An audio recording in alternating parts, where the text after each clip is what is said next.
Fala pessoal, tudo bem? Vamos que vamos então, dando sequência aos nossos estudos aqui da nossa querida língua inglesa. Então, olha só, vamos lá, vamos começar então agora a parte de verbos, uma parte bem importante aí, tá? Não só para uma questão isolada de gramática, falando de verbs, mas também uma questão de interpretação de texto em que a gente possa fazer uso aí do nosso conhecimento acerca dos tempos verbais, tá? Então, o primeiro tempo verbal que a gente trabalha, né, pessoal, quando estudando língua inglesa, não adianta, tá?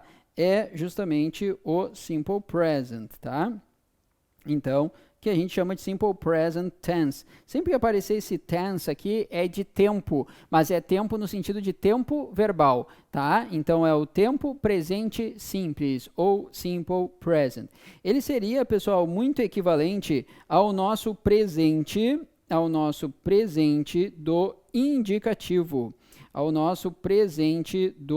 indicativo, da língua portuguesa, tá? Só que, obviamente, ele tem suas particularidades aqui. Bom, como é que eu formo o simple present? Como é que eu identifico que um verbo está no simple present? Normalmente, ele respeita, numa frase afirmativa, a seguinte estrutura. Eu terei o subject, que é o sujeito, mais o verb, mais o complement, né, que seriam os complementos, objetos, etc. Esse verbo aqui, no simple present, ele vai estar no infinitivo sem o to. Lembra que o infinitivo dos verbos na língua inglesa é to go, to play, to dance, to watch, to see. Tanto faz se ele é um verbo regular ou um verbo irregular, né? É o to mais o verbo. Pois é, na hora de formar o simple present, a gente pega o infinitivo e tira o to. Então, eu diria assim, ó, vamos pegar o infinitivo aqui, ó, I to go to the beach,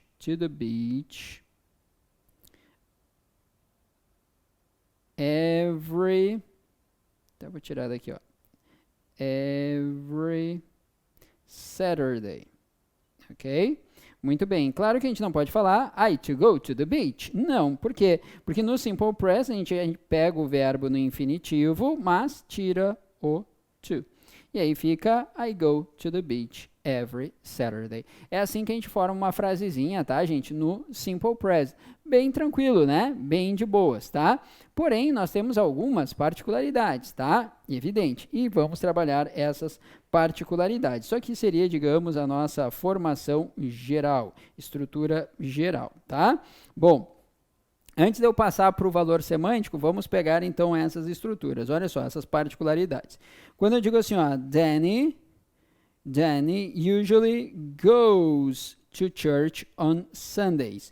Então, o Dani normalmente vai à igreja aos domingos, né? Então, olha só, gente, por que tá Danny usually goes e não Danny usually go, tá? Porque quando eu tenho, ó, como sujeito uma terceira, como eu tenho, espera aí que o prof se passou, só um minutinho, vamos trocar aqui. Eita, muito bem, momento apanhando da tecnologia, não tem problema. Vamos lá, gente, olha só. Deixa eu pegar aqui, agora sim, tá? Agora não, hoje não. Isso. Então tá, que momento, né? Professor apanhando a tecnologia. Vamos lá, agora sim, vou até trocar a cor aqui, aproveitar.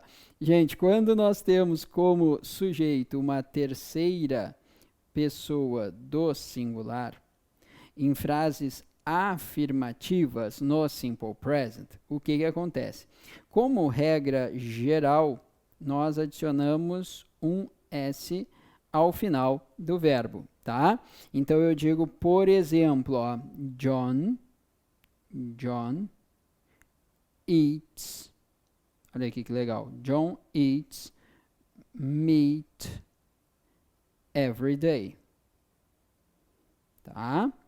Então, ó, o John come carne todos os dias, ó, John eats. Se fosse, ao invés do John, o sujeito fosse I, não ficaria I eats, ficaria I eat. I eat meat every day, tá? Mas como eu tenho John, tá? John é he, mesma coisa que he, você sabe muito bem. Ó, John é a mesma coisa que he, então he eats meat every day. Tranquilo? Muito bem. Agora, vamos lá. Eu tenho mais particularidades. Ainda a frase afirmativa, sujeito terceira pessoa do singular, simple present. O que acontece? Se o meu verbo terminar em y e o y vier precedido por uma consoante, eu tiro o y e adiciono i, e, s para formar o simple present. Então, quando eu digo assim, ó, she cries. Olha aqui, gente. She cries a lot. Ela chora muito. Então, vamos pegar uma música, sempre música. Vamos lá, a música da Britney Spears, que ela dizia assim, ó, she's so lucky, she's a star, but she cries, cries, cries, in her lonely heart, thinking, if there's nothing missing in my life, so why do these tears come at night? Muito bem, né, pessoal? Então ela diz assim, ela é sortuda, ela é uma estrela, but she cries, cries, cries. Mas ela chora, chora, chora. Então isso é uma frase no simple present, utilizando o verbo to cry para o sujeito she. Por isso que fica she cries, cries, cries. Ok? Muito bem. Depois, ainda temos mais uma particularidade. Qual é a particularidade? Se o meu verbo, tá, for um verbo terminado em O, CH, X, SS ou SH, nós vamos adicionar ES ao final do verbo no simple present para a terceira pessoa do singular. Então, gente, é o que acontece com o Danny. Olha aqui, ó, Danny é a mesma coisa que he ou she, né? Então, ó, he usually goes, porque o verbo termina em O. Ah, Dani, quer dizer que se fosse we, seria we usually go to church. Exatamente, tá? Só vai ter essas variações para a terceira pessoa do singular, tá bom, gente? Depois, ó, the children hardly ever eat, percebe que aqui ele já volta ao normal, né? Então, as crianças, né, quase nunca comem frutas. E my relatives often travel to Europe, né? Então, os meus parentes normalmente viajam. Olha como aqui não muda também, porque relatives é a mesma coisa que they, é a terceira pessoa do plural e não do singular, tá bom, gente? Muito bem. Como você pôde perceber, vamos lá, se você não percebeu, eu vou auxiliá-lo. Olha aqui, ó. Often, hardly ever, usually. Essas palavrinhas que estão destacadas aqui, pessoal, elas pertencem a um grupinho de palavras, a uma classe gramatical, que nós chamamos de adverbs. Vamos aproveitar e colocar aqui, né? São os adverbs, tá? Esses aqui são os chamados adverbs of frequency, tá? Então, que alguns gramáticos vão colocar dentro de tempo, outros vão deixar em separado, mas, enfim, é muito comum em frases no simple present nós utilizarmos advérbios de frequência, justamente para marcar a frequência com que aquela ação se repete no presente. Por quê? Porque uma das principais ideias do simple present, uma das principais ideias que são, né, que ela expressa, melhor dizendo, pelo simple present, é justamente uma ação habitual, algo que se repete no presente de uma determinada pessoa. Por isso que é muito comum a utilização de advérbios de frequência, para marcar a frequência com que aquilo se repete no presente de um determinado narrador, de uma determinada personagem, etc. Tá, gente? Então, assim, mas Dani, essa é a única utilização do simple present? Não, evidente que não. Nós temos outras e falaremos sobre elas agora, tá? Mas a principal delas é falar de uma ação que se repete no presente de uma determinada pessoa. E justamente para marcar a repetição, para marcar a frequência com que aquilo acontece ou não, por que não, né? Tá? Nós vamos utilizar os advérbios de frequência, adverbs of frequency. E aí nós temos alguns aqui para vocês, né? Usually, often, or often, frequently, hardly, hardly ever, generally, normally, always, every day, in the morning, in the afternoon, in the evening, at night, on Mondays. Não esqueçam, tá, gente? Morning, afternoon, evening, in. in the morning, in the afternoon, in the evening, but at night. At night, not in the night, tá? Então, esses são alguns advérbios de frequência / advérbios de tempo que nós vamos utilizar com o Simple Present. Beleza, mas vamos lá, vamos falar, antes de eu passar aqui para vocês a parte negativa e interrogativa do Simple Present, tá? Só um minutinho, mais um momento, apanhando da tecnologia, tá? Agora já peguei, já era. Olha aqui, gente, vamos lá. Antes de passarmos, então, para a forma negativa e interrogativa, vamos falar ainda um pouquinho, então, né, da questão semântica, de quando que nós usamos, para que um autor, tá? Vamos pegar um texto ali na sua prova, por que o autor está utilizando o Simple Present? O que ele quer me mostrar com isso? A primeira ideia, você já sabe, já falamos sobre isso, né? Falar de ações habituais, né? Então, habits, tá? Então, ações habituais, algo que se repete no presente de um determinado narrador ou no presente de uma determinada personagem, tá? Então, um exemplo disso seria assim, né? I study English every day, né? Então, eu estudo inglês todos os dias, a pessoa está dizendo que aquilo se repete no presente, né? Então, está utilizando o Simple Present justamente para isso. Segundo, tá, gente? Nós também utilizamos o Simple Present naquilo que em inglês nós chamamos de general truth, que são as verdades universais. Alguns gramáticos vão chamar de absolute truth, que seriam verdades absolutas, tá? É aquilo que normalmente é verdade, quer tu queira ou não, é verdade. Por quê? Porque é algo maior que a gente determina que é assim, a natureza, as leis, etc. Vamos pegar um exemplo relacionado à natureza, que eu acho que fica mais fácil. Quando eu digo assim, ó, water boils. Por que ficou water boils? Porque water é a mesma coisa que it. Deixa eu melhorar esse aqui, né? É a mesma coisa que it. Então, tu sabe, né? Frases afirmativas no Simple Present, quando o sujeito for he, she ou it, o que a gente faz? Adiciona um S ao final do verbo. Então, water boils at 100 degrees Celsius at sea level. Né? Então, a água evapora a 100 graus Celsius no nível do mar, tá, gente? Então, tá ali, ó, water boils. Isso aqui é uma verdade universal, uma verdade absoluta, algo que normalmente acontece, quer queiramos ou não, tá bom? Terceiro caso que a gente também vai utilizar o Simple Present. Quando a gente está falando daquilo que em inglês alguns gramáticos vão chamar de future schedules. Future schedules, tá? Dani, eu já vi a pronúncia schedule. Tem também, é uma variação linguística, tá? Future schedule seriam cronogramas futuros, tá? Então, quando eu digo assim, ó, gente, vamos lá, the train leaves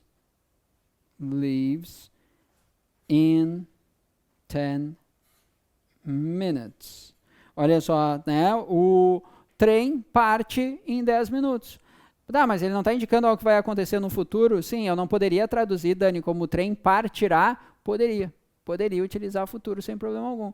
Tá, mas por que ele está utilizando o Simple Present aqui? Porque uma das ideias do Simple Present é ser utilizado justamente para falar do que alguns gramáticos chamam de futuro próximo ou aquele futuro planejado, aquilo que está num cronograma, numa tabela de horários, tá bom? Então, a gente chama de future schedule. Então, the train leaves in 10 minutes. O trem partirá em 10 minutos, tá bom, gente?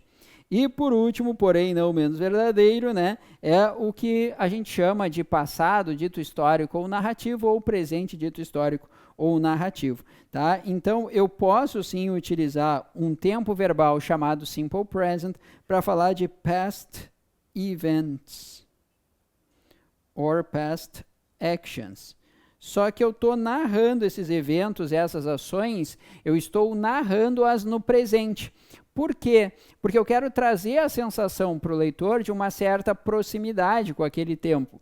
Ou eu quero trazer para o leitor uma sensação de que aquilo está acontecendo no momento em que ele está lendo. Por isso que isso aqui é muito comum em alguns livros didáticos, é muito comum, tá? Quando tu quer contar a história do surgimento de uma determinada nação, de um país, para uma criança, fazer essa narrativa toda no Simple Present. Por quê? Porque tu vai trazer a sensação para a criança de que aquilo ali está acontecendo no momento em que ela está lendo, tá? Ou ainda, de novo, né? Tu traz para a narrativa ali uma sensação de proximidade. Então, quando eu digo assim, né? Brazil wins the match. Então, o Brasil vence a partida. Vamos imaginar que a partida Brasil e quem? O Brasil não ganha mais de ninguém, né? Mas vamos lá. Vamos imaginar Brasil e Croácia. E vamos imaginar que o Brasil ganhou e que a partida foi ontem. Aí você hoje pega o jornal e está escrito ali, né? Brazil wins the match, né? O Brasil vence a partida. Pô, mas a partida não foi ontem? Foi. Mas na narrativa eles colocam no presente, tá? Isso a gente chama de passado, dito histórico ou narrativo. Alguns ainda utilizam presente histórico ou narrativo. Então, esses são os casos em que a gente vai utilizar. Claro, né, pessoal, aquilo que eu falei, os dois primeiros são os que mais aparecem, falar de ações habituais, né, ou alguma coisa que está planejada, que já está certo, que vai acontecer. Beleza? Muito bem. Parte semântica de sentido é isso. Ainda em termos estruturais, nós vimos então a forma afirmativa do Simple Present. Como é que eu formo a estrutura negativa do Simple Present na língua inglesa? Você sabe muito bem, né? Olha só, a gente vai utilizar auxiliares, verbos auxiliares, tanto na forma negativa quanto na forma interrogativa. Lembra que na forma negativa a gente vai utilizar o do, ou o does, se for uma terceira pessoa do singular, he, she ou it, mais um advérbio de negação, que é a palavrinha not. Do not, does not. Que abreviado nós sabemos muito bem, né? Vai sair ali o don't e o doesn't. Doesn't, tá, gente? Então, quando eu falo, por exemplo, ó, I don't speak Arabic, we don't play lacrosse, Peter and Mary don't smoke cigars, you don't drink juice, tá? Então, ó, don't play, don't speak, don't smoke, don't drink. Perceberam que em todos a gente está utilizando o don't. Por que em nenhum desses eu estou utilizando o doesn't? Porque o nosso sujeito, em nenhum desses casos, é uma terceira pessoa do singular. Não é nem he, nem she, nem it. Então, I don't speak Arabic, we don't play lacrosse, Peter and Mary don't smoke. Mas, Dani, tem a Mary aqui. Não, é o Peter e a Mary. Lembra que isso aqui é a mesma coisa que they, ó, gente. Então, they don't smoke cigars. Aliás, cuida que cigars é um falso cognato, parece cigarro, mas não é. Cigars é charuto, né? Toma cuidado, tá? Cigarro é cigarette, tá? Falso cognato.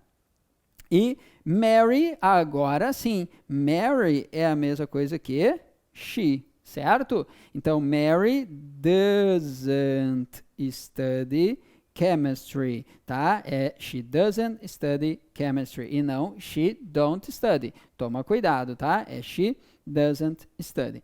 Ô Dani, mas olha só, desculpa, eu vou ter que te perguntar. Pergunta.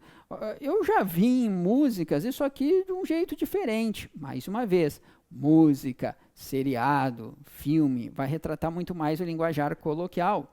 Vamos lá, gente, tá? Vou pegar um clássico dos clássicos. Nosso querido Elvis Presley. Tem uma música do Elvis, muito bonita, por sinal, chamada In the Ghetto.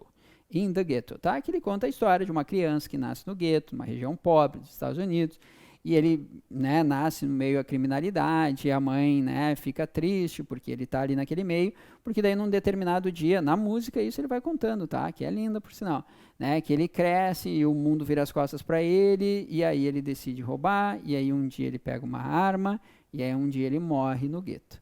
E aí depois uma nova criança nasce no gueto, ou seja, né, ele traz aquela ideia de que o ciclo vai se repetir, tá bom? Muito bem. Tem uma hora que ele diz assim, né?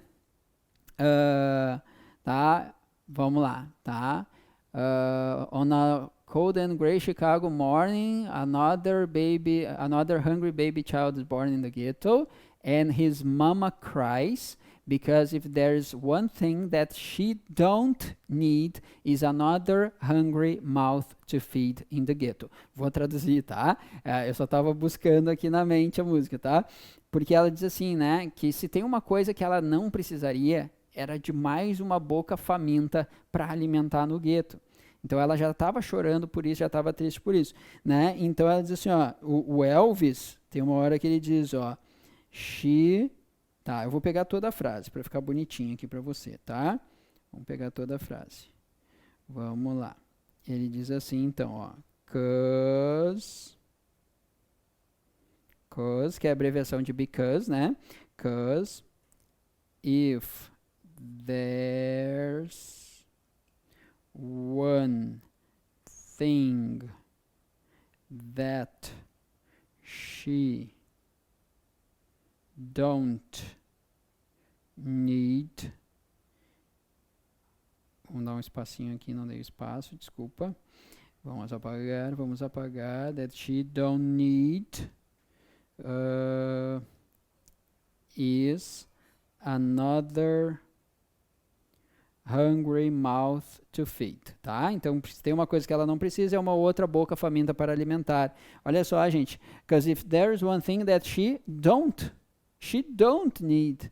Gramaticalmente falando, deveria ser o quê? She doesn't, tá? Mas aí tu vai corrigir o Elvis, tu vai dizer que o Elvis não sabia a gramática? Claro que não, ele sabia, só que ele queria uma musicalidade, queria uma literação, uma harmonia melhor para ali, de repente ficaria o don't e não o doesn't, tá? Então, acontece isso, tá, pessoal? Claro que num texto poético, num texto literário, isso pode e vai acontecer. Aqui a gente está trabalhando com a norma culta da língua inglesa, beleza? E a forma interrogativa para encerrar o Simple Present, como é que a gente forma, né, uma frase interrogativa no Simple Present? Barbada, né, pessoal? É só utilizar o do e o does, de novo, né? Utilizar o do e o does, tá? Só que daí, na forma interrogativa, ele vem antes do sujeito.